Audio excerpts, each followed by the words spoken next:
প্রথমেই বলি সরি, এতদিন কোনো ভিডিও দিতে পারিনি, পরপর এত ওকেশন ছিল যার জন্য সময় পাইনি। আর গলার অবস্থা তো প্রচণ্ড খারাপ।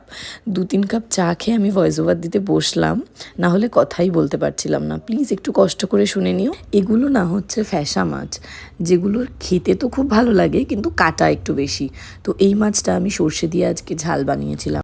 এত খারাপ অবস্থা যে ভয়েস ওভার দিতে দিতে আমার নিজের ভয়েস শুনে নিজেরই হাসি পাচ্ছে। যাই হোক, এই মাছগুলো বড্ড নরম হয়, তাই হালকা হাতে ভেজে তুলে রাখলাম। এইবার তেলের মধ্যেই কাশ্মীরি লঙ্কার গুঁড়ো আর হলুদ গুঁড়োটা অ্যাড করেছি, এতে রঙটা না ভালো আসবে। তারপর দিয়ে দিলাম টমেটো, নুন আর কালো জিরে। দিয়ে টমেটোটা নরম হওয়া অবধি একটু অপেক্ষা করব। তারপর দিয়ে দেবো সর্ষে আর কাঁচা লঙ্কা একসাথে বেটে রেখেছিলাম সেটা। দিয়ে অল্প একটু নাড়িয়ে যখনই তেল ছাড়বে তখনই জল অ্যাড করে দেবো। সর্ষে দিয়ে কিন্তু বেশি কষানোর একদমই দরকার নেই, তাহলে তেতো হয়ে যাবে।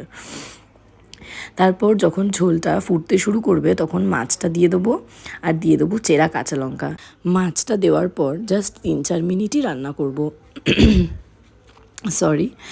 তো এভাবে একবার উল্টে দেওয়ার পর শেষে অ্যাড করে দিচ্ছি ধনেপাতা। এই সর্ষে দিয়ে মাছে ধনেপাতা না দিলে একদমই জমে না। আর শেষে আমি একটু কাঁচা সর্ষের তেল ব্যবহার করতে পছন্দ করি সর্ষে মাছে। তো কারা কারা তোমরা এই মাছটা খাও আর কারা কারা খাও না অবশ্যই আমাকে কমেন্টে জানিও।